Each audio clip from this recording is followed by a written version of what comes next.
How to fix display black and white in phone 4a. First of all, turn off sleep mode. Open setting now. In settings, scroll down, click on home and lock screen. Scroll down, click on lock screen. Scroll down, click on sleep display and turn off this button. After turning off this button, turn off sleep mode from your phone. Now go back.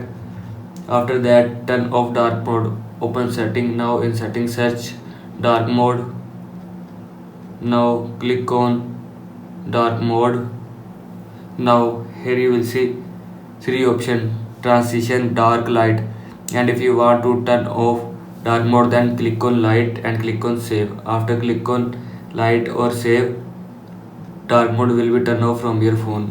Now go back. After that, reset all setting. Open setting, scroll down, click on system, scroll down, click on reset option, click on erase all data and factory reset. Click on erase all data. After click on erase all data, music, photo, video, picture will be erased or delete from your phone. Now go back.